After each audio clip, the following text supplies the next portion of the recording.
American 11 heavy traffic orbiting north of the field at 3,500 feet. Maintain 3,000. Runway 4 right.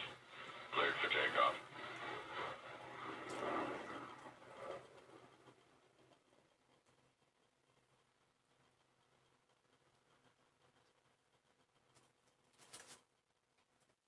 What a beautiful, beautiful Tuesday morning it was.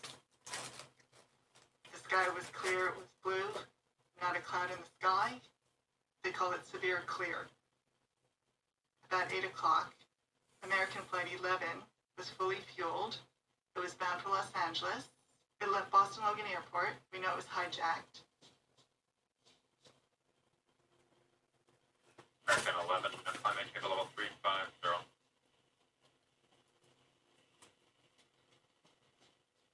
American 11, climb maintain to level 350. American 11, Boston. This is Boston. I turned American 20 left and I was going to climb him. He will not respond to me now. Looks like he's turning right. Traffic controllers lost contact, but the hijackers used the Hudson River as its guide down to New York City. Number 3 in the back, the cockpit's not answering. Somebody stabbed a business class. And I think there's mates that we can't breathe. I don't know. I think we're getting hijacked. What is your name? Okay, my name is Betty Ong. I'm number 3 on flight 11. Our first class passengers are first class galley flight attendant and our purser been stabbed. So we can't get the cockpit. The door won't open. Have you guys called anyone else? No. Somebody's calling medical and we can't get us stuck.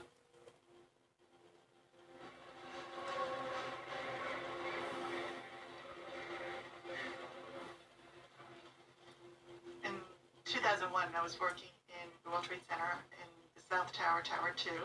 I was located on the 101st. We were there about 4 or 5 years, I think, in that building. I started working at the hotel in 1981.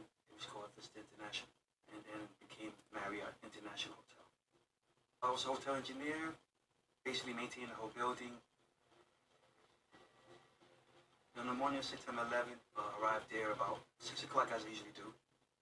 Usually about 8 o'clock we have departmental meetings, which is a brief meeting, of what's going to be on the agenda for the day. And for this particular meeting, my boss told us that there were some guests that were staying at the hotel and they had some issues with their room. My boss wanted us to really focus on these 2 guests. The 2 ladies, their names were Faye and Lee Gilmore from Chicago. Lee had MS. It was very crippling to her. They confined her to a wheelchair. She advocated for people who had disabilities. And I told my boss that I would go to the room to make sure that the guest was happy and make sure the guests had everything they needed for that day.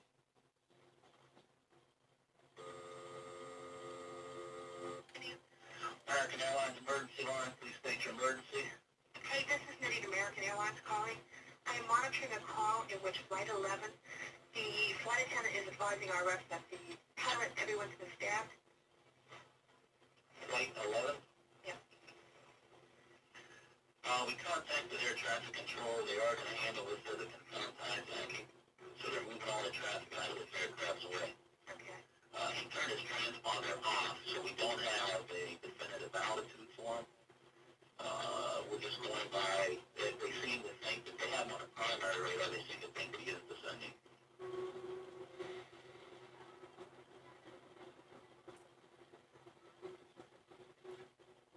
I entered the lobby, and to get to my 82nd floor, I had to take 2 elevators.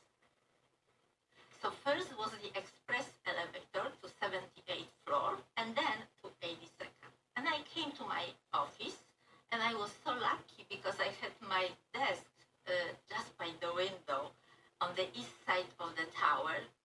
So I saw from my window the East River, all bridges, and far, far away toward Europe. The division chief was my title in the law department of the Port Authority of New York and New Jersey. And the trade center was built in the mid-late 60s, early 70s by the Port Authority, and so when it was finished, they put their headquarters there. It was a Japanese man who was the main architect. Ironically, he was afraid of heights, and yet he built these 2 behemoth buildings. The power brokers in New York wanted to build this center for commerce and world trade, including the Rockefellers, so they came up with the World Trade Center. When they were first built, architecture critics didn't like them. Common joke was, welcome to New York, home of famous buildings, beautiful buildings like the Empire State Building and the Chrysler Building, and the boxes they came in. But they grew on people, so to speak, and they were much beloved. on a given Monday through Friday, you might have 70, 80,000 people just in that little 16-acre spot. So it's kind of like a city within a city. I was the assistant commissioner at the New York City Department of Investigation. We were doing an operation on the day of the attack. We were at the World Trade Center meeting up with basically a bad guy to take a bribe who didn't want to pay his taxes. We had a team of investigators who were wired up and they were going to meet him there.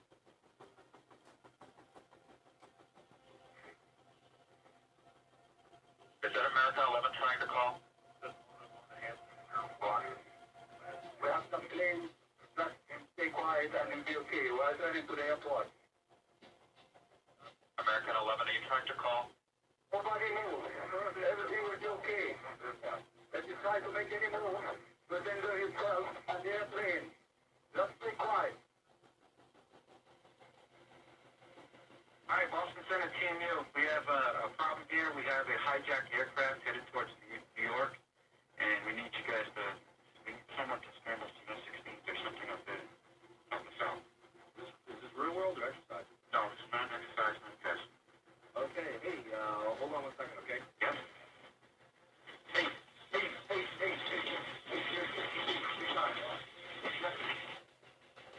What? What was that? Not real world. Real world electric.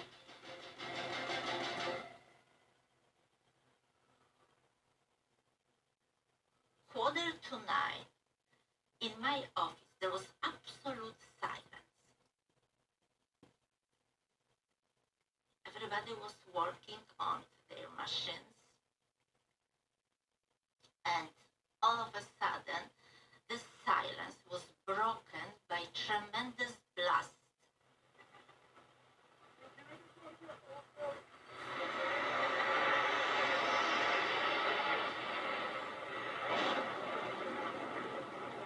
What the hell was that?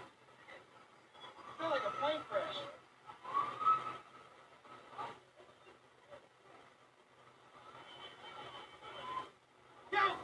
Come to us, come to us. Come to us.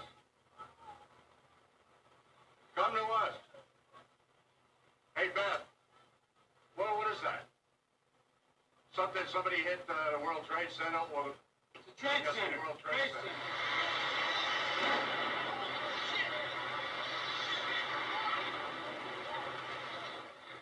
This just in, you are looking at obviously a very disturbing live shot there. That is the World Trade Center, and we have unconfirmed reports this morning that a plane has crashed into one of the towers. Yeah, well, we're looking at, there's no doubt there was a huge explosion and fire, lots of black smoke coming from that building. Black smoke, again, would indicate that the fire is nowhere near under control. I was up in my office at that point on the 62nd floor. At 8:46, there was suddenly a loud bang and a crash, and the building started shaking, which I had never felt before. Now, the engineers tell me the buildings were designed to sway in the wind in hurricane force winds. They had to. They couldn't be rigid because they were too tall. But this was different. This was like shaking so much so that a couple of my coworkers lost their footing and like fell to their knees. And the shaking seemed to go on for like 20 or 30 seconds. When the shaking stopped, I yelled to everybody to get out and head for the stairs. Don't waste time waiting to find out what happened. Get out first, find out later. Thousands, tens of thousands of people actually work inside those two buildings in the heart of New York's financial district. I sat on the south side of the South Tower. I was as far away as you could be, and I heard boom. It was a very faint boom. My coworkers who sat on the west and the north side of the building actually felt the heat of the airplane parts as they went past their windows. And they said paper on their desk became charred. Did you have any desire at that point to evacuate? Nope, thought hadn't even entered my head. In fact, my mother asked me, "Are you leaving?" Because Mom is asking. I said, "Sure." We all thought that basically it was some knucklehead who was driving some Cessna or something like that and just went out of the way and hit the building. We didn't realize at first that it was a 757. I was packing my bag, and I noticed Jim Burger walk past, and he had earlier heard me say that a bomb had gone off, and he came by to tell us that he had heard that it was actually a plane that had gone into the North Tower, Tower 1. It went into the core of the building, straight in. So if you're at the 92nd floor or above, there was no escape. There were no stairs to come down.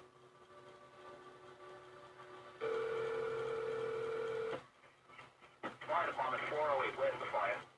Yeah, hi. I'm on the 106th floor of the World Trade Center. We just had an explosion up here. Okay, 106th floor. What building are you in, sir? 1 or 2? 1 World Trade. All right. Just keep some windows open. If you can open up windows and just sit tight. It's going to be a while because there's a fire going on downstairs. Open the windows unless we quit. Okay. Just sit tight. All right, just sit tight. We're on the way. All right, please hurry. And what had started as a beautiful, beautiful day was now turning brown. There was paper swirling outside our window. And at that point, it's when Jim said, time to go home. And we thought, this is great. It's not even 9 a.m. And we were headed home. As I headed to the elevators, Jim went down the corridor. He was doing another sweep of the floor. He wanted to make sure everybody knew there was time to go. There was nobody left. Jim did not make it out.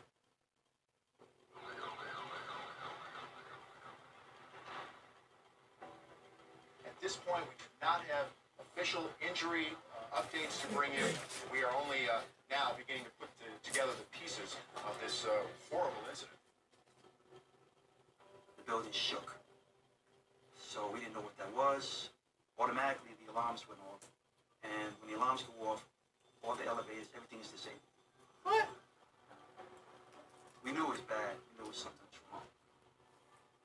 So as I stood in the lobby, I noticed a lady coming toward me. She came from the Twin Towers. And she was very, very badly burned. And I said, oh my God. Somebody yelled, screamed to get a towel to cover her up because her skin was like really peeling bad. And I found out later that she was burned from the fuel. It must have come down. Yes. Elevators, yes. For some reason, the ladies popped into my head, and I said to myself, you know, maybe I should go and see if they're up there, because I'm not sure. Being that the elevator is disabled, I went to the freight elevator, got on, used the key, went upstairs. As I opened the door, they were there, 3 ladies, waiting. They were stuck up there. One of the ladies, she bolted and ran back in her room and locked the door. She was scared? Scared, yeah. So I ran after her. I banged on the door and I told her, excuse me, miss, I don't know what's going on. I know it's something bad. I don't know. I'm scared myself. We gotta leave. She started crying. She told me, okay, I'll come with you. You eventually got them to safety. From there, did you know what happened to them? No, I did not. Planes typically are not that close to these buildings. Wind speeds at this point, not tremendous at all. Flying conditions near perfect. There were already people pouring in from every floor above us into the stairwells. I decided I was going to stand at the entrance and count the people from my division and make sure all 9 got into the stairwell. I was the division chief, so I felt they were my responsibility. And the stairs were very, very crowded, so they weren't moving fast at all. At the 20th floor is where we first saw a firefighter going up as we were going down.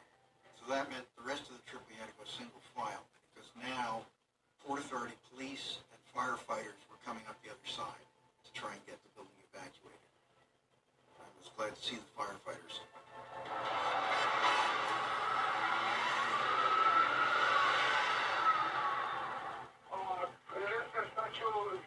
From our location now, see heavy smoke coming from the building of the World Trade Center.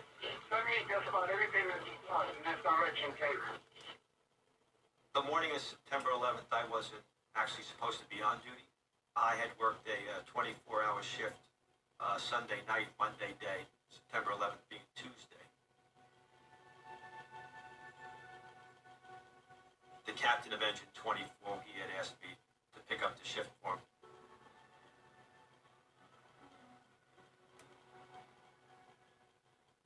The lobby glass was broken. We walked in, and we could see cracks in the marble, and I could see some dead bodies near the elevators. This was the jet fuel that had come down the elevator shafts. The order was basically we're going to have to walk up and fight this fire and get as many people as we can. And we started going up single file, and we had lots of civilians coming down, single file, very orderly. Eventually, we got a guy from the 90th floor that had seen fire. So that's when I knew we had a very long climb to go.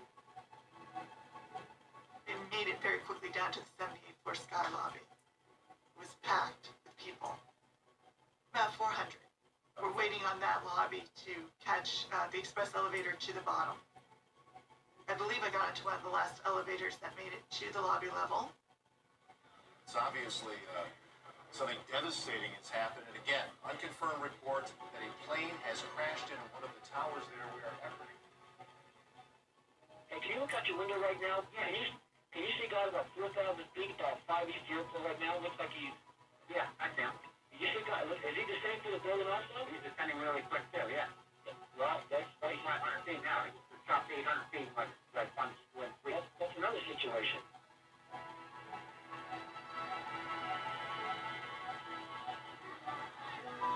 We came up to street level, and I was with 3 of my coworkers. We found each other on the elevator, and as we stepped off onto Liberty Street, we took about 10 steps, and Ingrid yelled, "Run." She doesn't even remember why she said it, but we ran down Liberty Street towards Church Street in Zuccotti Park. And the time was 9:03. I know that now because at 9:03 is when United 175 crashed into the South Tower.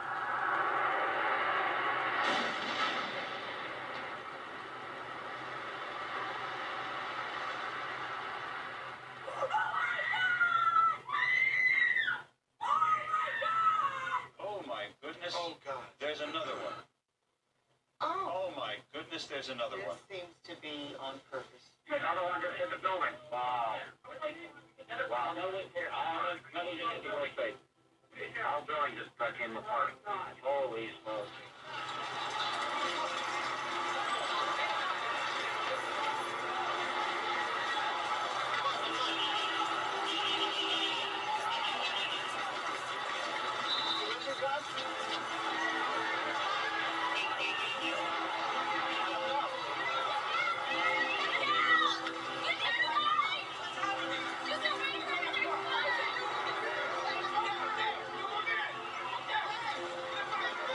Let's just get back.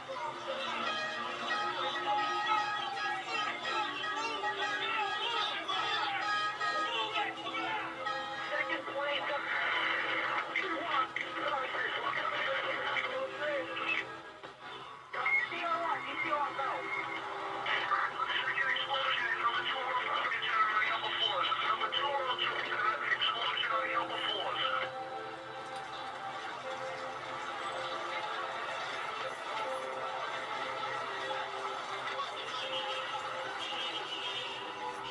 Now it's obvious, I think, that there's a second plane just crashed into the World Trade Center. I think we have a terrorist act of proportions that we cannot begin to imagine at this juncture. You could hear people gasping. It just felt like the world was falling apart. Your brain is just like trying to make some sense of something that made no sense. It was so unbelievable. And that was just the beginning. Third aircraft hijack heading towards Washington. Scramble Langley, head towards the Washington area.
September 11, 2001 attacks were the most consequential terrorist attacks in the history of mankind.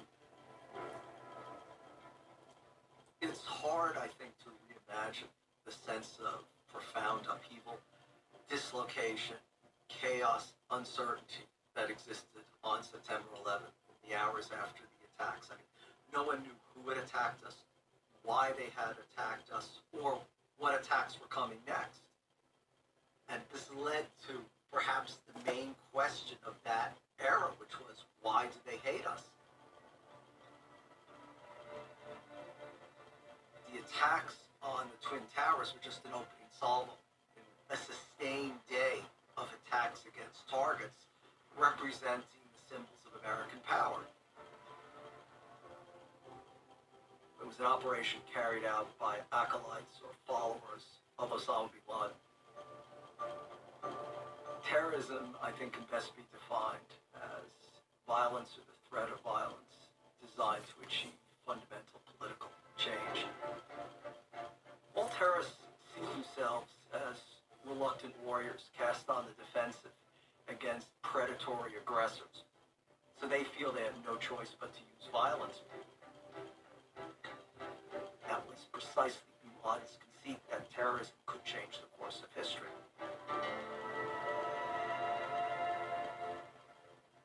But the path to 9/11 began decades before, really at the heart of the Cold War, with the Soviet invasion of Afghanistan in 1979. That's really where it all started.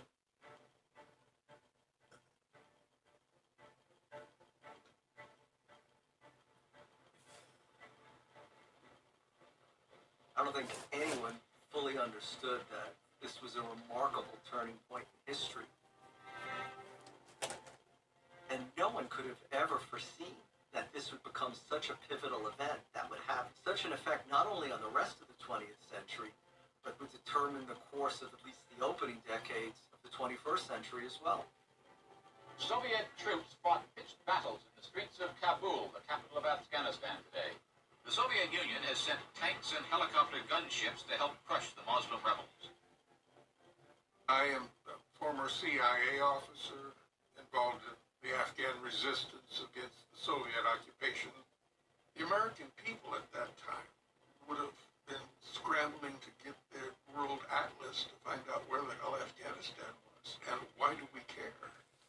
Well, we care, at least in Washington, because the Soviet Union, the other side of the equation of a Cold War that had been running for decades at that time, since 1948, for, at a cost of $10 trillion or more, had moved outside its borders in a very flagrant way. And so the choice was for any American president, any American administration, you have to do something, you have to respond. Soviet leaders have openly and publicly declared that the only morality they recognize is that which will further their cause, which is world revolution. Ronald Reagan comes in and he brings in a new director of Central Intelligence. That's Bill Casey. Bill Casey called me up to his office and said, I want you to go to Afghanistan, and I'll give you $1 billion a year. And I want you to get these guys to win. We don't want to just fight to the last Afghan. We want you to go and drive these guys out. And if $1 billion isn't enough, I'll give you more. The pressure was on from that moment forward. Absolutely no backing down. By 1985, there was possibly 1 million Afghans had been killed, 1.5 million had been wounded or maimed, 1 million had been driven into exile into Iran, and 2 million across the border into Pakistan. Of a population of about 13 million at the time, that's like a third have either been killed, wounded, or driven into exile. The decision was made. We're going to go into this thing, so let's get on with it and make it go away. The United States was giving literally billions of dollars in the crucial years, 84, 85, 86, to the Mujahideen. The Mujahideen were essentially the Afghans who rose up on the basis of Islam to free their country from Soviet occupation.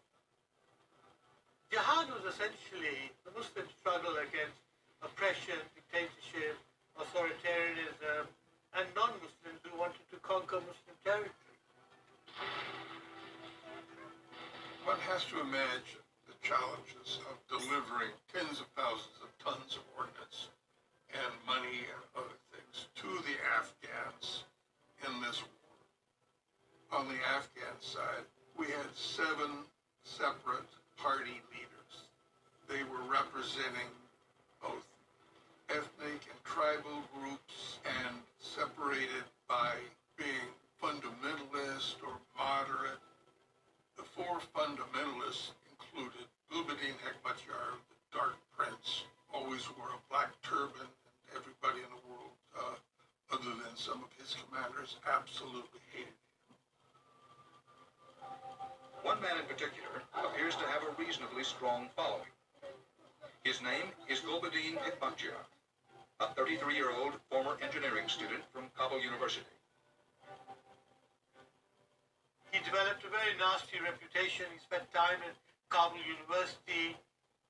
There was a very strong rumor, I remember, that he was responsible for starting the trend to throw acid into girls' faces because women at that time were not covered up. They were in skirts and dresses and going to the university.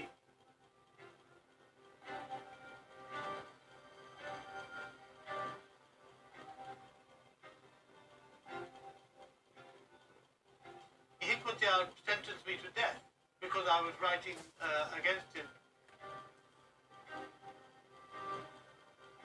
زمانی فرا رسید که ما مجبور به برداشتن اسلحه شد. با جنگ روبرو بودیم، چاره هم غیر از دست بردن به سلا نداشتیم. با اهدافی که افغانستان هم تبدیل شد به یکی از اقوام شوروی. مأموریتش آنانی. مبارزه را از اینجا آغاز کرد. به هدفی نجات کشور.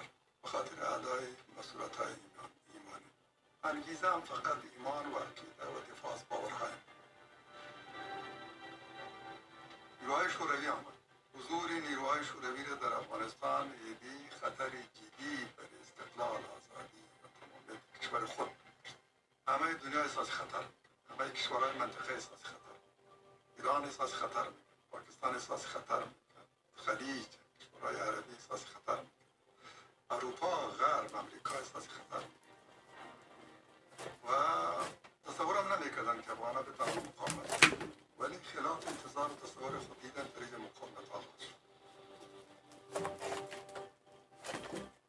You're not interviewing these people so that one of them might marry your sister.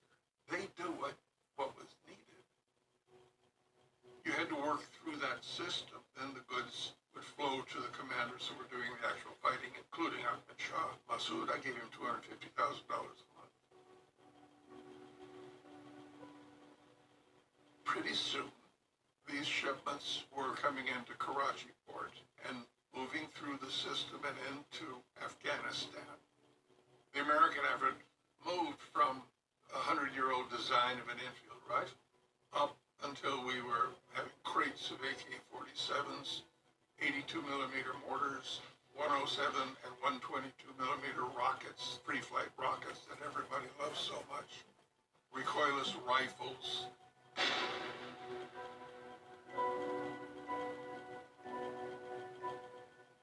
I remember very well in '88 crossing the border and going into Afghanistan briefly for a quick trip with some foreign correspondents and seeing a huge column of fighters coming out of Afghanistan, heading into Pakistan, saying that they were going for R&R, rest and recuperation. And I remember very well being quite shocked to find that these were mostly Arabs and Indonesians and Filipinos and people from all over. ایدی از جوانان کشورهای عربی در مرحله خاص آمدن و در جهاد شرکت کردن. تعدادشان هم زیاد نبود. تعداد محدودی از جوانان. کشورهای مربوطیشان هم این موضوع را سخت نمی‌گرفتن. جدی نمی‌گرفتن. غرب هم این موضوع را جدی نمی‌گرفتن. اینا بیاین در این جنگ شرکت کنن. تعدادشان بسیار محدود. اینا یکی دو سنگر هم در داخل داشتن. سنگر هم نامش القاعده گذاشت.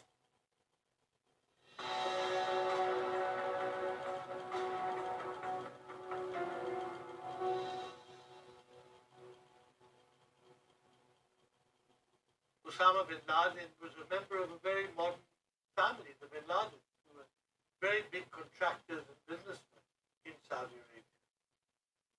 But he had this desire to do something for Islam and to wage jihad.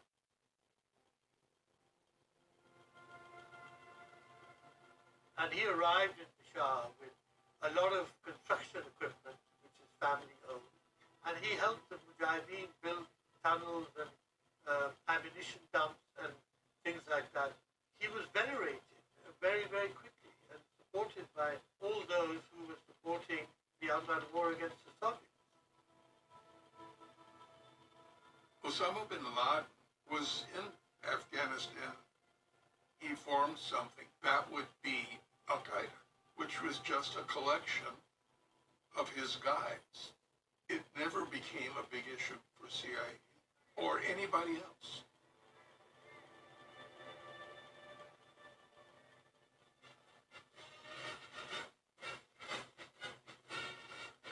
In the 1980s, we were consumed with the Cold War and with the threat from the Soviet Union.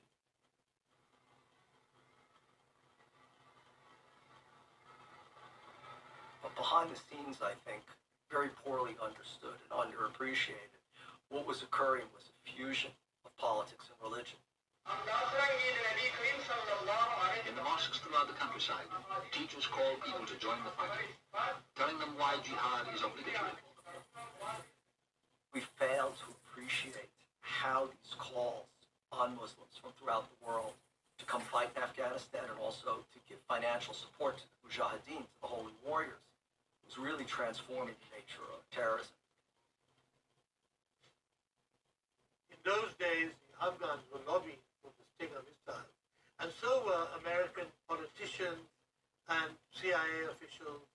And finally, President Reagan agreed to give them a limited number of Stinger missiles, which were the state-of-the-art missiles to shoot down Soviet planes. They were trained to shoot these planes down as they were landing at Soviet airports. I brought the Stingers in, and in September, we sent out our first team, just a hunter-killer group outside of Jalalabad, waiting for a flight of Soviet Mi-24 Deltas to come in from Kabul, flying to Jalalabad. And our guys topped up, and boom, boom, boom.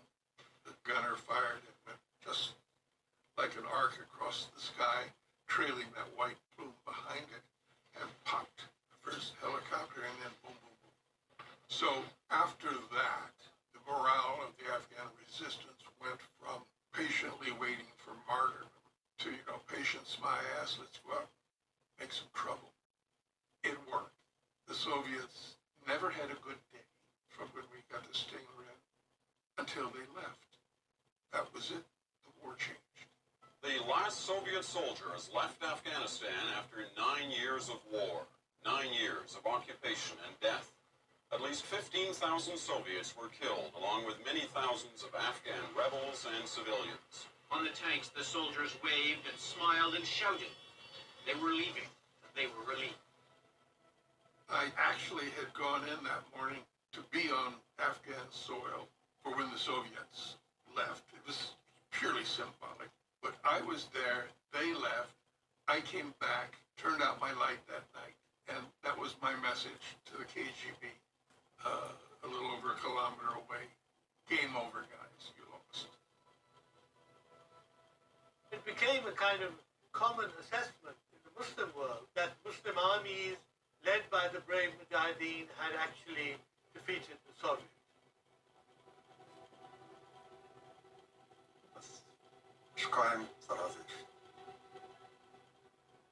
به نماز استادم در نمازم اشک ریختیم دو روز به هم حالتی داشتم که کسی که همواره آدم از چشمش اشک مثل حالتی که انسان به یک از آرمانهای بزرگ خود خلاف انتظار و خیلی قبل از وقتش رسیده باشه و به بزرگترین آرمان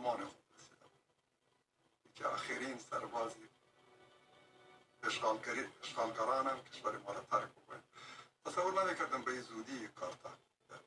مطمئن بودم، باور داشتم که شوروی در افغانستان شکست می‌خورد، ولی نه به این زودی. یه حالت پیش آمد. Hekmatyar believed that sooner or later I'd have him killed. The last meeting I had with Gulbuddin Hekmatyar, he said, "You've come here to kill me." And I said, "No, engineer, I'm not going to kill you today." Remember what it was like in the United States in the early 1990s. We were triumphant. President Bush, the first President Bush, was inaugurating what was going to be a new world order that would spread democracy and the beneficence of the Western liberal state, capitalism, throughout the world. So we weren't paying attention. I mean, we were fixated on the world through our eyes, one that was democratic, that was also materialistic as well. We failed to understand and to comprehend the power of religion. So we didn't understand what had happened in Afghanistan was not the closing act, but a prelude to something far more serious and more consequential, especially after Saddam Hussein invaded Kuwait. Iraq invaded Kuwait this morning, a perfectly executed invasion that caught the world by surprise.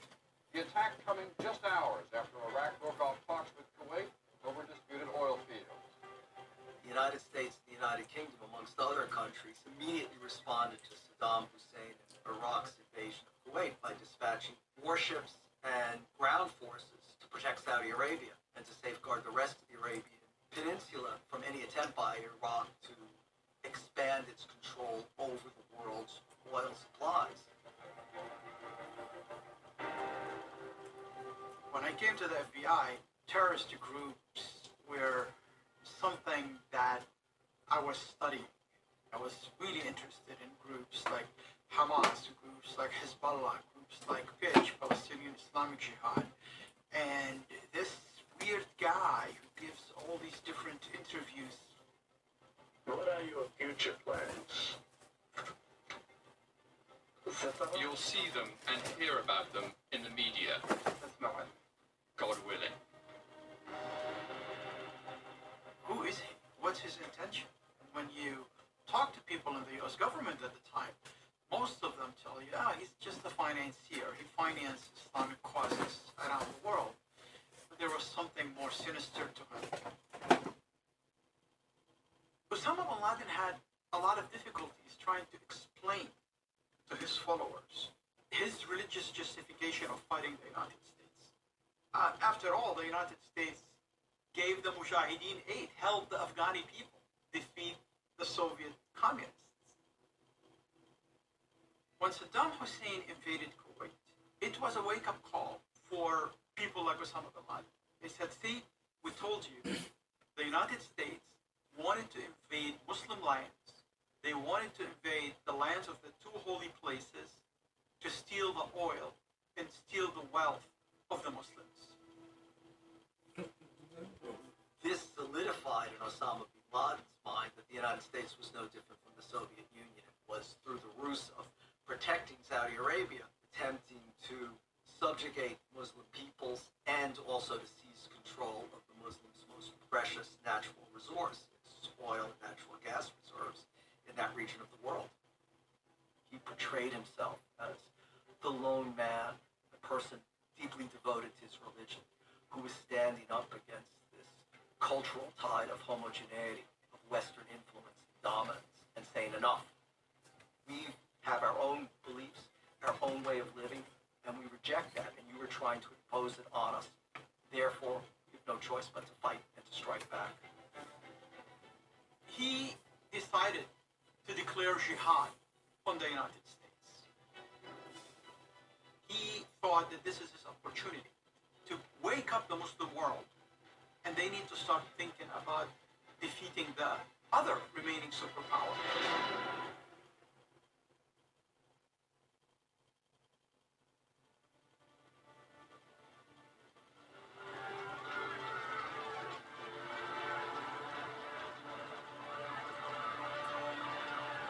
At approximately 12:15 p.m., there was a large explosion at the World Trade Center, which caused caused the collapse of several floors in the basement of the parking level beneath Tower 1. They streamed from the stairway by the hundreds, the joyful end of a 2-hour journey down the smoke-filled staircase, staggering, coughing. 5 are known dead at this point. More than 200 hurt in the blast that rocked the nation's second tallest building. The first World Trade Center bombing was really independent of Al-Qaeda, even though Al-Qaeda had been formed 5 years before. That's not to say it was completely unconnected to Al-Qaeda. Al-Qaeda was not involved in any active sense.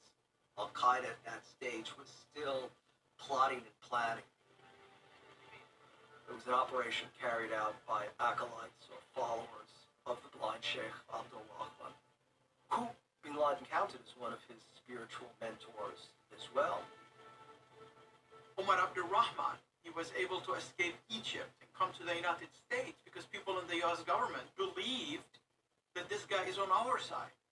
This guy fought against the Soviets, helped to defeat the Soviets, so there's no way he is going to have any animosity towards the United States.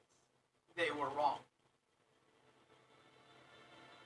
We know that Ramzi Ahmed Youssef, the mastermind behind the 1993 bombing of the World Trade Center, had sought to topple one tower onto the other with a view of killing 60,000 people. He was thinking on a vastly different scale than terrorists had thought before. And so was his uncle Khalid Sheikh Mohammed. At the very beginning, Khalid Sheikh Mohammed really wanted the World Trade Center down. Ramzi Youssef, his relative, when he got caught, they put him in a helicopter, bringing him to New York so he can go to jail. They showed him the World Trade Center, and they said, see, it's still up. And he said, if I had more money, it won't be. What underscored, I think, how serious the 1993 World Trade Center attack was the fact that it was not an isolated one-off phenomenon. Because the following June, June 1993, another plot was uncovered. Most of my career, I was an NCIS special agent. Went through the ranks to the deputy assistant director level, and in that capacity, my primary responsibility was threat warnings for the Navy and Marine Corps. The cell that I was working against was seeking to assassinate Hosni Mubarak, the president of Egypt, and blow up the Holland Lincoln tunnels, plant bombs in those tunnels. They were going to shoot the guards at the federal building, 26 Federal Plaza, drive a truck underneath with explosives in it to blow up the federal building, and looking at other landmarks in New York City to attack us. Members of a joint terrorism task force this morning seized barrels of evidence and arrested 8 people in New York and New Jersey. The suspects are said to be linked to Sheikh Omar Abdul Rahman. They took the cell down at the last minute. There was CCTV videos that were put on trial as evidence, as exhibits. And you see one guy praying, and next to him, one guy literally mixing the bomb. So they stopped them at the last minute. We wound up bringing to justice 10 suspects. The FBI and other folks in the intelligence community started focusing on this jihadi threat. And Osama bin Laden, by then, was based in Sudan. He was openly declaring jihad and declaring war on the United States. The Sudanese come to the Americans and say, you want him? And we said, we don't have enough on him to do anything, so no, we don't want him. The Sudanese then came and said, how about he goes to Afghanistan? And the Saudis and Americans said, what a wonderful idea. That's so far away. What kind of trouble can he get into there?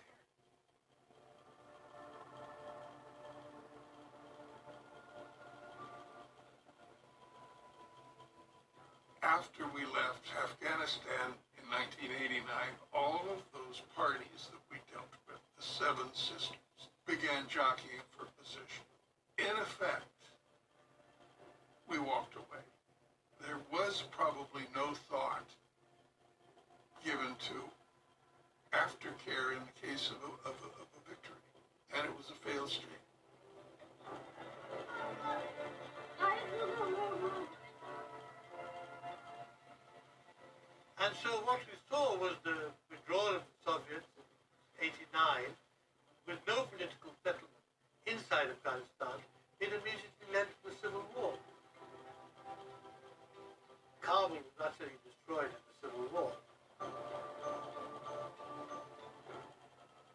When he went to Afghanistan, there was a new group in Afghanistan that was winning the battle that took place after the Soviets pulled out, among all the Mujahideen and all the different warlords.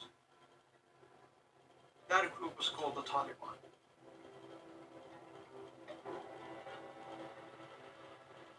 They emerged as this force which would do good and do better and bring peace to Afghanistan, which essentially in the beginning they did.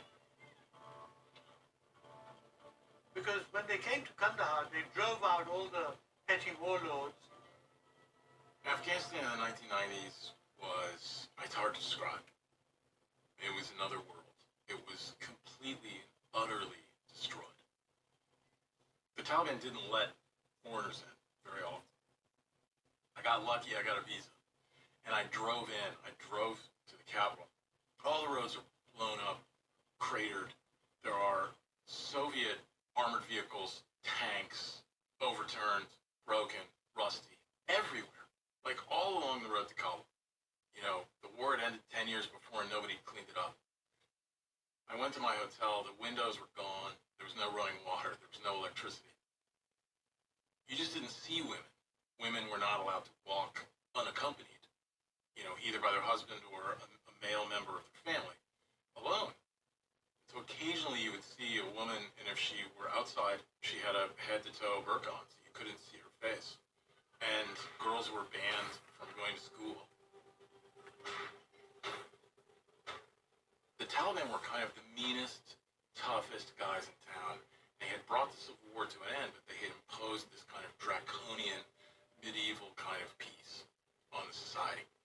The first night I got there was a knock on my door from one of the Taliban guys, and he said, "We would like you to come tomorrow to an amputation and an execution." So I and a couple other reporters, we went to the Kabul Sports Stadium, and they brought us down to the midfield on the soccer field. I mean, the amputation was a kind of warm-up act, and they did that, and cut off the guy's hand right in front of everybody. But then they brought the guy in to be executed, and it was, you know, it was like something out of a nightmare.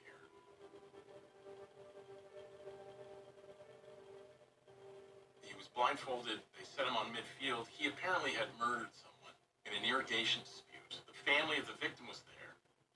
His family was there. And his family, where they were sobbing and they were begging for mercy, please spare him, please spare him. And the family of the victim was saying, no, no, no, no.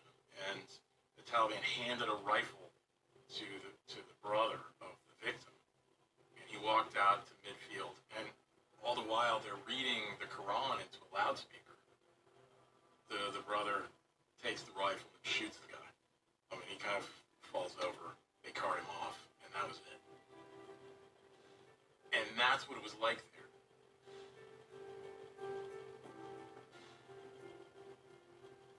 حاکمیت امارات اسلامی افغانستان در افغانستان تقریبا از ابتدا تا به انتها 7 سال دوام کرد.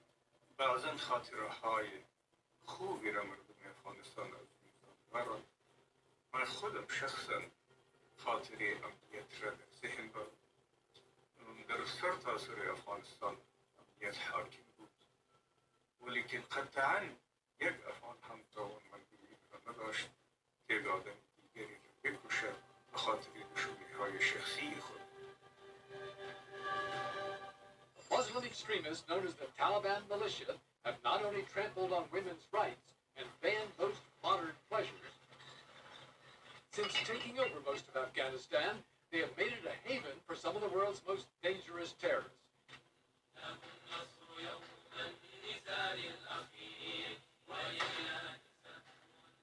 Osama bin Laden had done a great deal for their ostensible leader, Mullah, in strengthening Mullah Omar's position.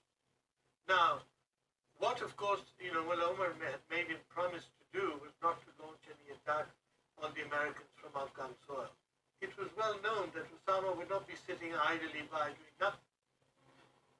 On the 8th anniversary of the deployment of the first U.S. troops to Saudi Arabia, bin Laden launched simultaneous attacks against the U.S. embassies in East Africa.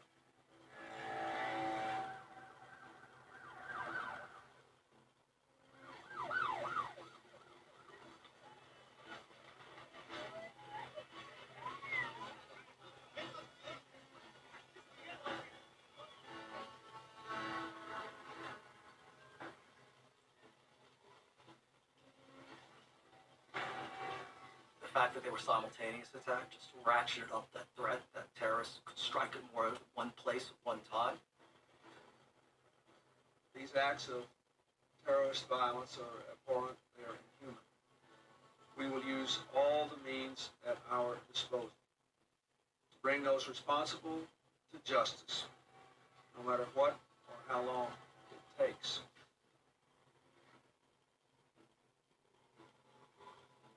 We knew that Al Qaeda is not just going to pack and go home. They're going to try to do something else. We had intelligence that said they're planning to bomb few hotels in Jordan. Also, they were planning to assassinate the Pope, John Paul II, when he was doing baptism on the Jordan River, and attack pilgrims coming from Israel to Jordan on the land border. So that was a huge plot. Literally, we took the whole cell down. Do you expect, worry that there will be an incident of terrorism before the first of the year? Well, we are on a heightened state of alert, and we're doing a lot of work on this. But I would say to the American people, they should go on about their business and celebrate the holidays as they would. Pentagon officials tell NBC News that at least 4 U.S. sailors were killed and as many as 30 more wounded when a suicide bomber attacked the U.S. Navy destroyer USS Cole. A small boat, a skiff, with 2 Al-Qaeda members in it, came about midship of the USS Cole when it was at a fuel dolphin in Aden, Yemen. Midship is about the midway point, which happened to be where the cafeteria was. Huge explosion, did quite a bit of damage, and 17 sailors were killed that day in Aden, Yemen.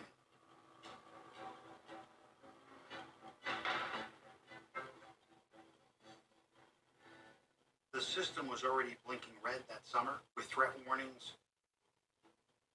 We were anticipating some type of attack somewhere. We didn't know what form it would come. We didn't know where it would be. You're getting so much data. So, you know, if you get one thread of intel, it could be an anomaly, it could be fabricated, it could be false, it could be some overheard conversation. It might not be validated. What we were seeing was a tremendous amount of intelligence that would be indications of warnings that there was something going on. In any government, there's always bureaucratic rivalries. They often have deep historical roots. They're often played out on very personal levels. Countering terrorism was something done by a multiplicity of agencies that did it well, but didn't necessarily feel the need to cooperate with one another. We have to think about the late 1990s in the United States. We were enmeshed in following every muscle movement of the Monica Lewinsky and President Clinton scandal. This was a time when the profound fissures between Republicans and Democrats were developing in many different ways. So we were very absorbed in what was going on in the United States and oblivious to some of these turf rivalries between agencies or personal enmities between key individuals. And all along you have in the background Bin Laden, carefully, meticulously, slowly putting together all the pieces to implement what would be a history-changing terrorist operation.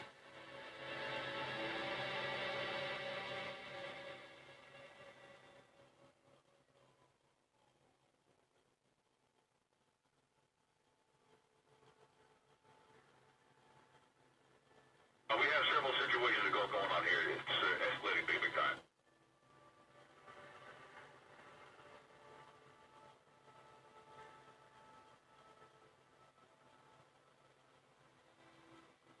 American Dispatch, Jim McCall. Indianapolis, did you get a hold of American 77 by chance? No, sir, but we have an unconfirmed report of the second airplane in the World Trade Center. You know, we lost American 11 to a hijack. American 11? Yes, we were hijacked. And it was a Boston LA flight. And 77 is a Dulles LA flight. American 77 was was just west of Charleston, West Virginia. We now believe that aircraft may have been hijacked. He's heading towards Washington. Foxy, scramble Langley. Head towards the Washington area. Indianapolis Center was working this guy. American 77. Okay. At flight level 350. However, they lost radar with him. They lost contact with him. They lost everything, and they don't have any idea where he is or what happened. Latest report. Aircraft VFY 6 miles southeast of the White House. 6 miles southeast of the White House. East? He's moving away? Southeast of the White House. Aircraft is moving away. Moving away from the White House. Yeah. The White House. Can you explain it to me? So there were approximately 16 of us in this staff meeting. And when it got to me, there was the loudest noise I had ever heard. And it got dark.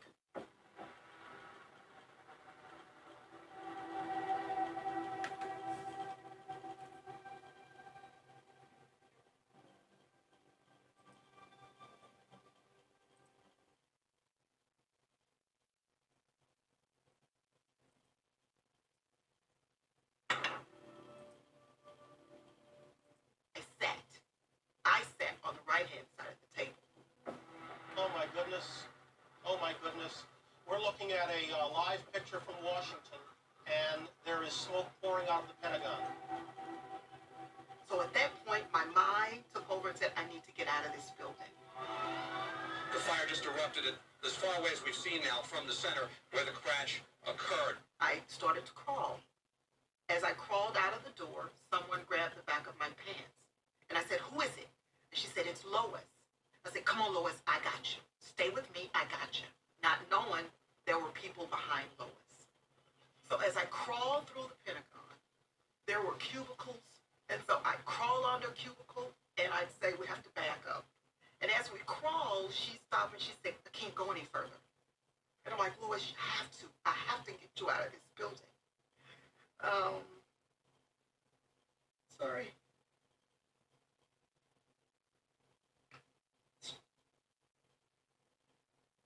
I told us, I can't leave you here. I can't tell your children that I left you in this building.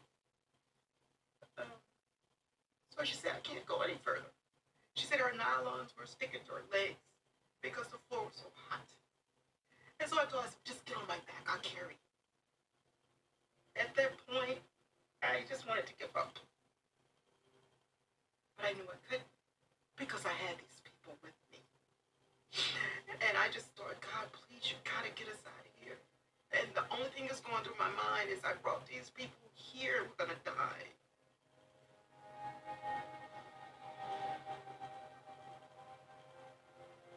So it was a soldier who was there, myself and my colonel, and we were just beating on this window. The window popped open, and I could see down that these guys were down there saying, jump, jump, we got you. So the young soldier who was there, my colonel and I lowered him out of the window because he had been burned pretty bad. So he was the first one we lowered down. The lady Lois, we lowered her out of the window next. And there was another lady behind her. She got to the window and she just looked me dead in my eyes. She said, Colonel, I'm scared. I said, but I gotta get you out of here. She's like, but I can't. I'm like, yes, you can. So, I literally peeled her fingers off the ledge and just let her drop. The guys caught her, so that leaves my colonel and I in the window. And he said, okay, it's time to go. So I told him, sir, if we're quiet, maybe we could hear people and we could go back and get them.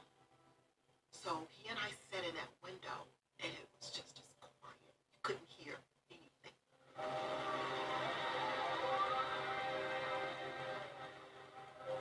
He and I started yelling and screaming and banging on the window when nobody came. So at this point, he gives me an order. He said, Colonel, you will get out of this window right now. The only order ever in my military career that I did not want to obey. I knew people were still in there. But I knew I had to. And as I proceeded out of the window, eventually I fell. And from there, I don't know what happened. I had severe smoke inhalation. I had burns on my back and on my arms and on my legs. The nurses and others tell me the rest of the story. This one nurse, she said we didn't think you were going to make it and that I had just gone unconscious. She said we then took you to a triage area that was outside of the Pentagon, and she said, this person is not going to make it. We've got to get her to the hospital. I was put in a truck that was passing by. They flagged the truck down, and they put me in the back of this truck. Just a passenger truck? Just a passenger truck that was passing by the Pentagon, and they flagged it down and put me in this truck. And the nurse got in the truck with me. They continued to do CPR and CPR on me. I remember opening my eyes, and then that was the end of it.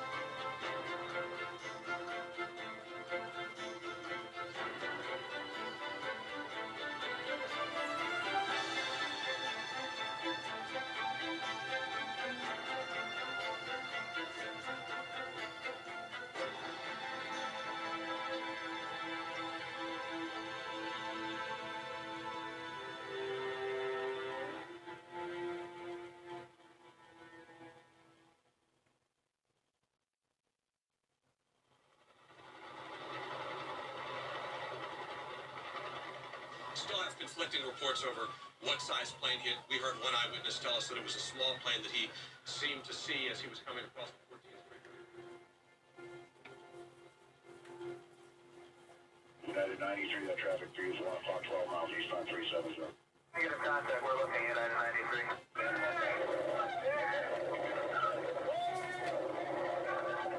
Somebody call, please. United 93. The 2 was fully fueled. It was bound for San Francisco. It was delayed and only took off minutes before American Flight 11 crashed into the North Tower.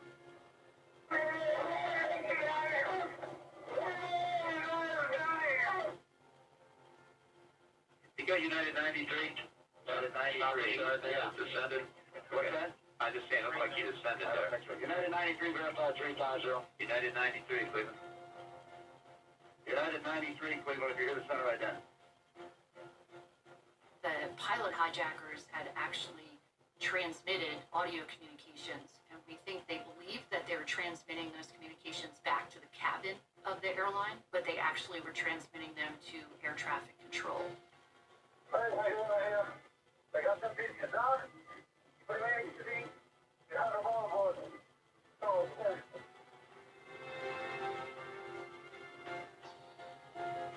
we're getting reports now that the White House is being evacuated. We don't know precisely what caused that decision to be made. This comes less than an hour after the double explosions in New York at the World Trade Center. We have this as a major development. The Federal Aviation Administration has shut down all air traffic nationwide. This country has been immobilized by these terrorist attacks in terms of air travel today. There could be terrorists hijacking aircraft and heading toward buildings that are well known, who knows, perhaps in other cities. We're also getting reports at the Capitol, the Treasury building also being evacuated. Later, we learned that Flight 93 was either coming into the White House or the Capitol, and I think most believe it was the Capitol. The Capitol Police started yelling, evacuate, evacuate. We ran out of the Capitol, and I asked the security where to go, and they said, just run, run, run. And I looked back, and all of the smoke was coming from the Pentagon.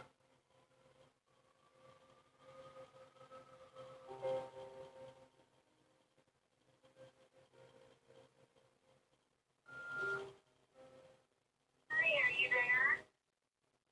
Dad, pick up, sweetie.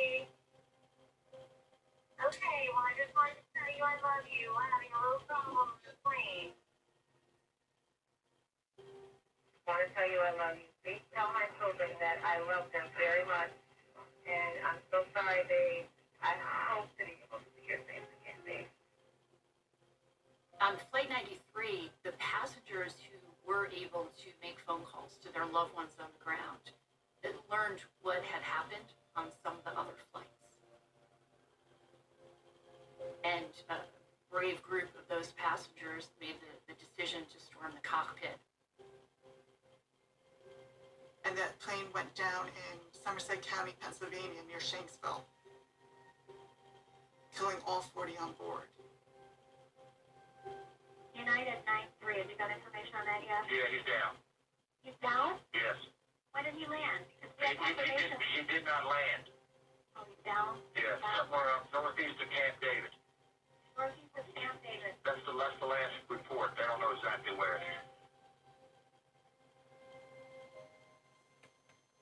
I always have to memorialize and think about those on Flight 93 because in many ways they took that plane down and saved many lives, including my own.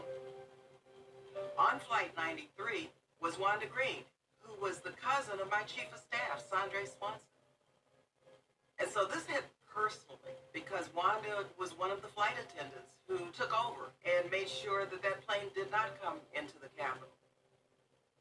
It was the most personal and most tragic moment. They're heroes, they're sheroes, they're people whose legacy and whose life I honor each and every day.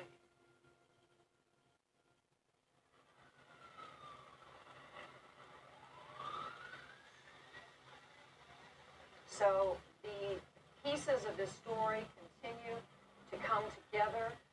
I have to say, in my 30 years as a journalist, I've never seen anything like this, never covered a story of the dimensions of this.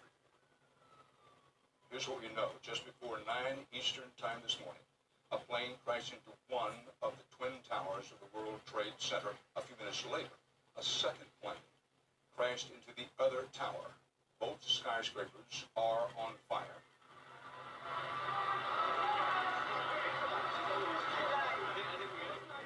All right, we're at Stairway B, Tower 2, on the 4th floor. Dave! Hey, Dave! What's wrong with that? Over the radio comes Mayday, Mayday, Mayday, get out of the building. All of a sudden, the North Tower started to shake violently.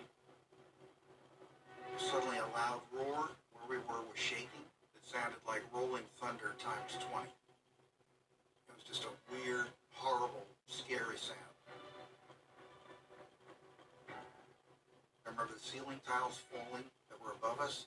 Smoke started pouring in to where we were. We had no idea what was happening, but we ran as fast as we could. The smoke now was pouring in from everywhere, and it was just about so thick that I probably couldn't see from me to you. We didn't know it, but what was happening was the South Tower was collapsing.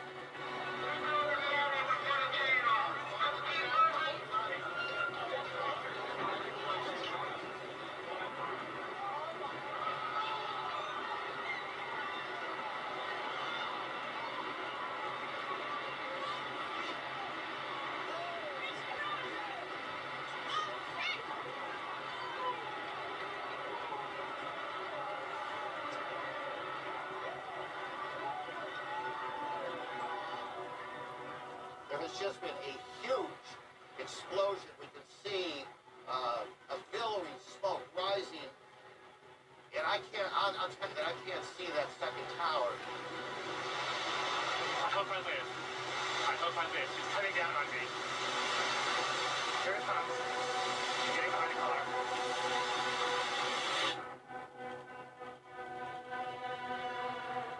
It was the first to collapse, even though it was the second one hit. I started to run, and all of a sudden, this huge ball of white smoke just came like locusts over me.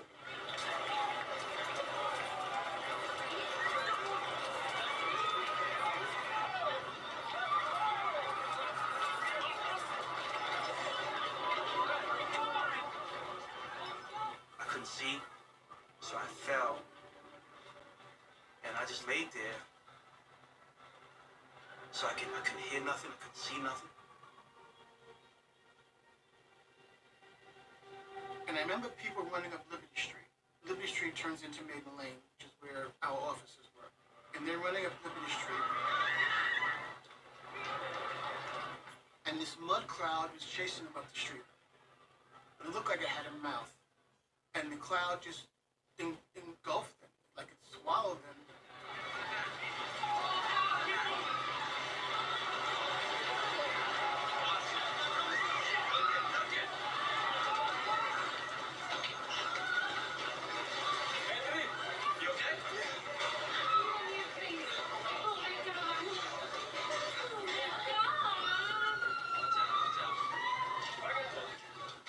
You see this crowd coming at you, and all you're really thinking is, oh shit.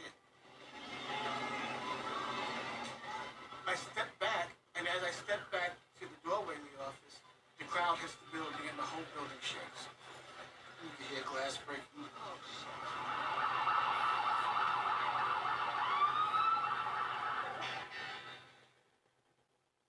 Everybody's screaming, and it's just chaos at that point. And I realized that I don't know where my undercover team is. I hadn't heard from them since the buildings got hit. And I'm standing looking out the window and I'm saying, I don't know where they are. Somebody's got to be dead. What am I going to tell their mother, wife, daughter, child about how I allowed them to go into this situation and now they're dead? You know, these are the same people who I could have been at their barbecue last weekend. As I laid there, it seemed like a beam of light came straight through the cloud. So I said to myself, I said, maybe I'm dead, or maybe God came to get me. And then all of a sudden, it just opened up like a Red Sea, and that's when I heard people screaming and yelling, help, help. Yeah, Mike! Mike! Mike, come over here!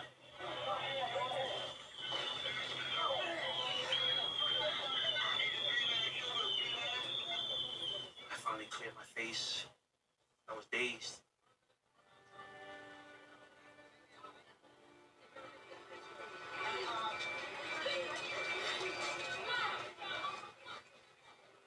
Two people who seemed to be in shock that we grabbed and made come with us. They were covered from head to toe with tan soot. Finally got to the Borders bookstore. We used the axe to get into the store and got out to Church Street.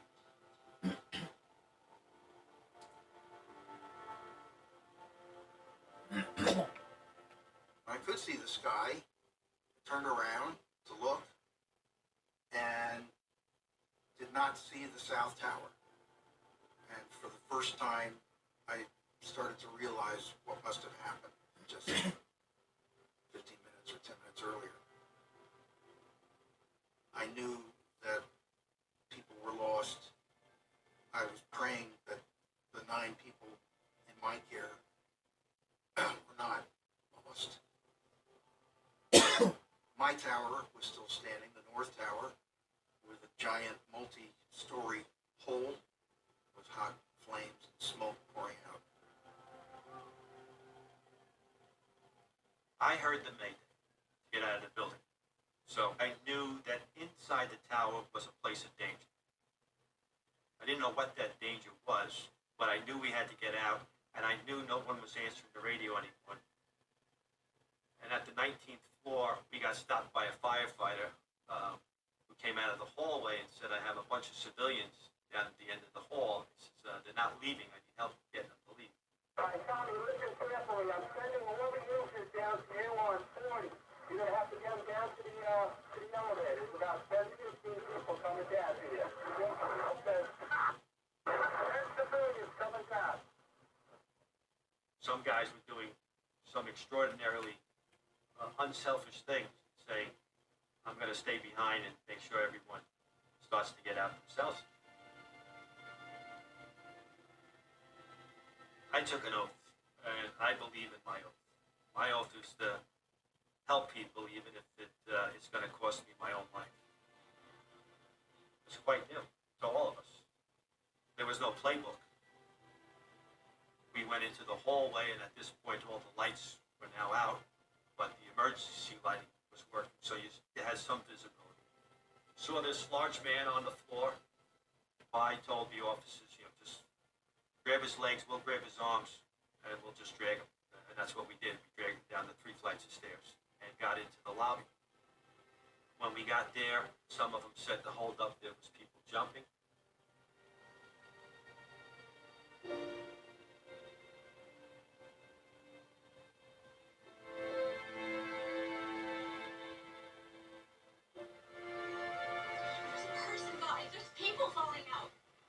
Oh my God.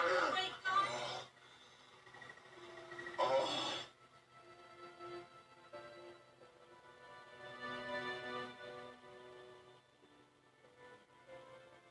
The people who were stuck at the top, who had no choice, but to either jump or burn to death because they had no way of getting out.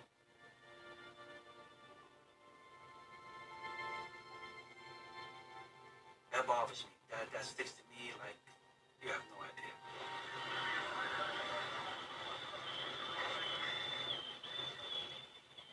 When we got into the courtyard, it was a complete whiteout. You could see maybe about 10 to 15 feet in front of you. I can only compare this to walking in a blizzard. And then we heard another loud noise.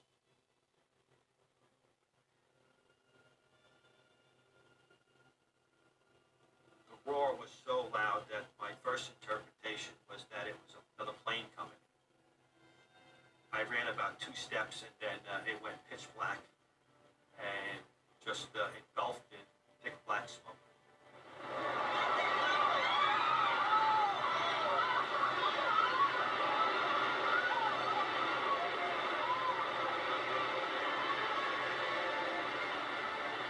Good Lord.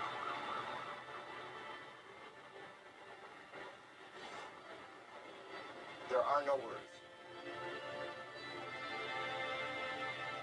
I ran another 2 steps and then just got into the fetal position. And at that point, I thought there'd be a fireball behind the smoke and resigned to the end of my life. I thought it was going to be over. I had just some quick thoughts saying goodbye to my family. I think I mouthed the words, goodbye to my wife. And then I had a prayer, and that prayer was just make this quick and make it painless. A catastrophe on the tip of Manhattan.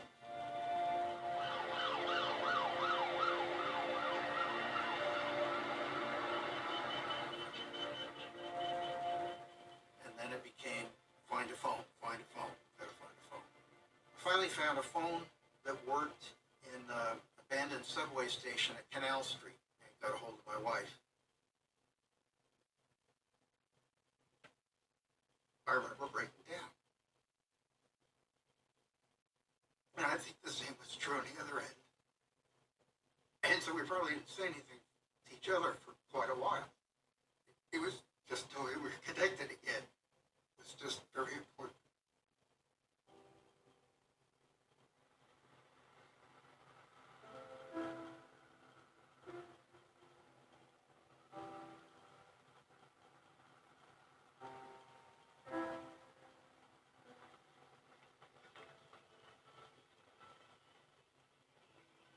We had all this ash falling down to the ground, and it almost seemed like snow, because that's how soft it was hitting the ground. And there were people there who were just walking around in a daze.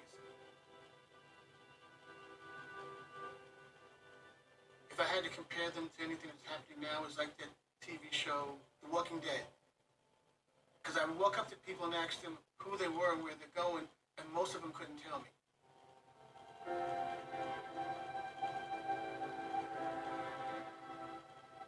I was having a lot of difficulty breathing. All that debris had been sucked into my throat. It was like someone stuck a sock into my throat. We eventually ran into a chief from Division of Safety who indicated that there's nothing you can do. It's just the 2 towers had collapsed. This is, You made it out alive. The custom building, World Trade Center number 6, is an overhang, and I was in that overhang. So the middle of the building was crushed, but the two ends had held up, and I was under one of those ends. I know a couple of police officers were killed that were right behind us.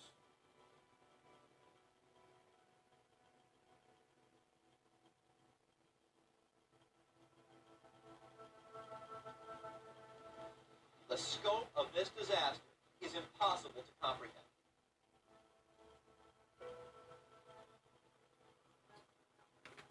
There was a bar where a lot of people were there, sitting in there looking at the news. So we went in there, tried to ease our way in there, and then we saw George Bush, the president, talking. And that's when they showed us the pictures of what happened at the planes at the World Trade. Is that really the first time you knew it was the plane? First time. Did not know, did not see, didn't know what it was.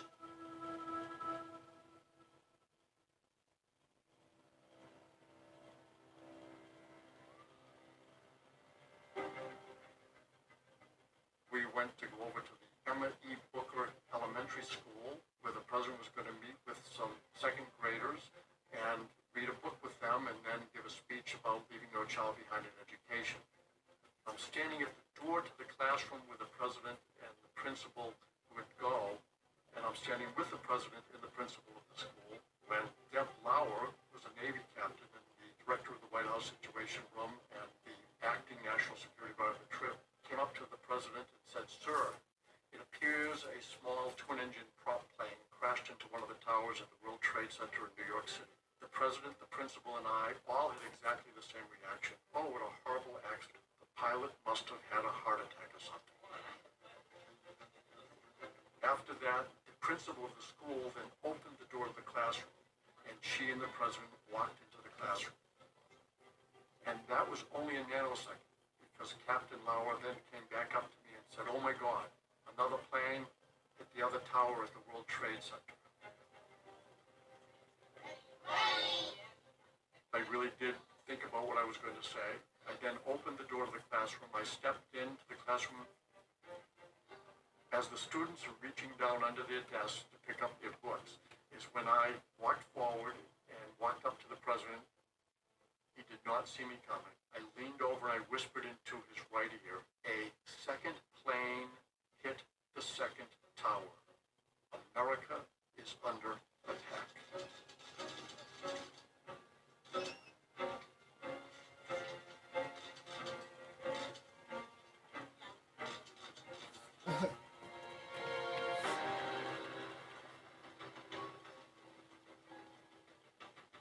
We arrived at Sarasota Airfield, and the doors opened up, and we get out of the limousine, and I was struck by something that is a protocol no-no.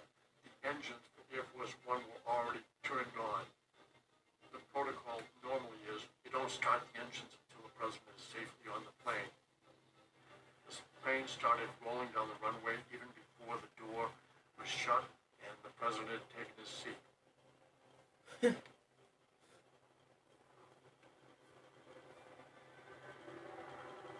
It's either U.S. Air Force or Navy aircraft, fighter aircraft, now on patrol in what we've described as the no-fly zone. Every plane was told they had to land, and the president received a call from Vice President Cheney asking if the president would authorize our fighter pilots to shoot down commercial jetliners if they were not complying with what was supposed to happen. Vice President is cleared. Vice President has cleared us to intercept tracks. You know what they are going to shoot them down if they do not respond first on RCC. When we learned that Flight 93 crashed in Shanksville, Pennsylvania, that was soon after the president had given the authorization. I will admit, some of us wondered, did we shoot it down? Obviously, we did not. You could hear the fog of war, not just have your vision clouded. The fog of war was in the voices. The president was very agitated with me on Air Force One because he wanted to go back to Washington, D.C. And I said, "Mr. President, you don't want to make that decision right now. I would talk to the pilot, I would talk to the Secret Service agents. They were not prepared to go back to Washington, D.C. We were fortunate to have 2 military aides on the trip. I said, I want options. I want to take the president to a safe place where we can decide what goes on next. We ended up landing in Barksdale Air Force Base. We were struck by how the fighter jets are so close to us, escorting us down to land. You could actually see the faces of the pilots in the planes. I asked the American people to join me in saying a thanks for all the folks who have been fighting hard to rescue our fellow citizens, and to join me in saying a prayer for the victims and their families. Then we went from Barksdale Air Force Base to Offutt Air Force Base in Nebraska. And when we got to Nebraska, we went down to a deep tunnel underground to the Strategic Air Command, and all of these flat screen TVs are in the room, and you have all these admirals and generals in there, and they're talking, and you could hear all of the communication of the FAA and the military. The president was clearly disruptive to that group because the officers didn't know whether to stand or sit. We went to another room and had a secure video conference back to Washington, D.C. We heard from George Tenet, Don Rumsfeld, Dick Cheney. We were able to have a better understanding of what was happening in Washington, D.C. with regard to Andrews Air Force Base. Later, we piled on Air Force One and then flew back to Washington, D.C. And as we're leaning on the couch, looking out the window on Air Force One as we're coming into Andrews Air Force Base, you could see the smoke billowing out of the Pentagon. And the president was right beside me. He said, "That's the face of war in the 21st century."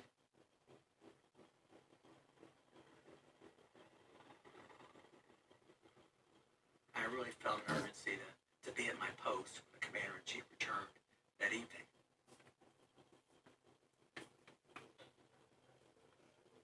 Bush gets off the helicopter, comes over to Karen and I, and we greet him, and he doesn't say a word. He just nods and walks right by us into the Oval Office, which was being prepared for a television address to the nation that night. Terrorist attacks can shake the foundations of our biggest buildings, but they cannot touch the foundation of America. These acts shatter steel, but they cannot dent the steel of American resolve. He made it pretty clear that we were going to respond. This would not stand. And there was no doubt in the president's mind that that would mean military action. Alberto Gonzales, the White House counsel, had already started looking at what are all of the issues that have to be considered on going to war. We knew it was a terrorist attack, and we knew it was Al-Qaeda.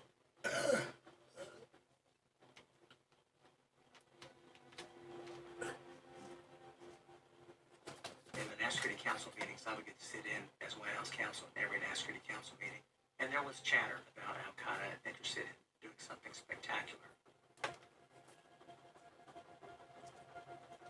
And he knew immediately that this was a war.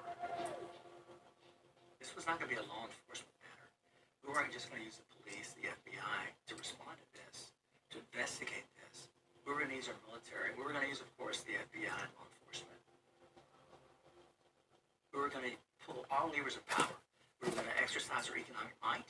We were going to take advantage of our foreign relationships across the world. That's how we were going to respond.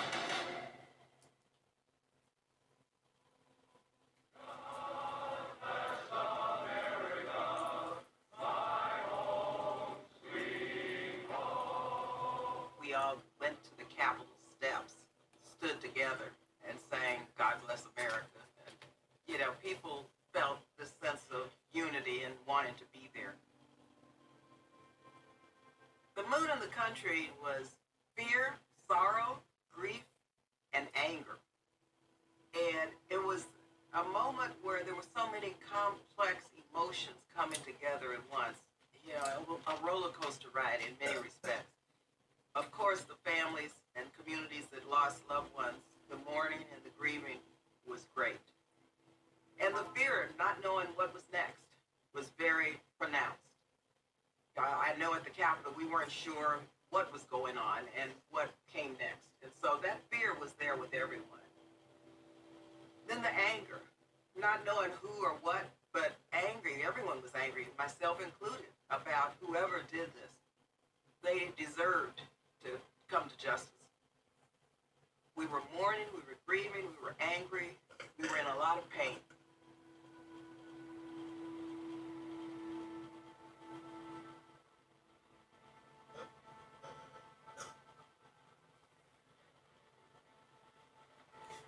America today is on bended knee in prayer for the people whose lives were lost here. I can hear you.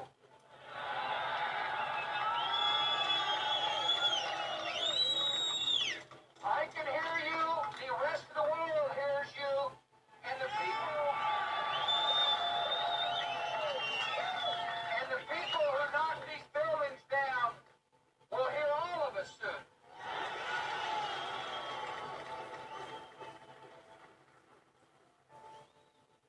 The best word to describe his mood was determination. He had a job to do. He knew why he had been elected President of the United States for this moment. This is an enemy who preys on innocent and unsuspecting people, then runs for cover. But it won't be able to run for cover forever. The president understood that this could not have been possible, except for the fact that in Afghanistan, the Taliban had provided a safe haven for Al-Qaeda to plan successfully this attack.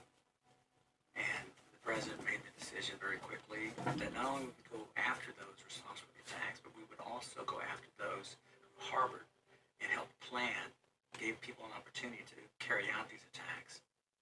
We believe that in order to rid, or at least diminish the capabilities of Al-Qaeda, it would be important to hurt the Taliban.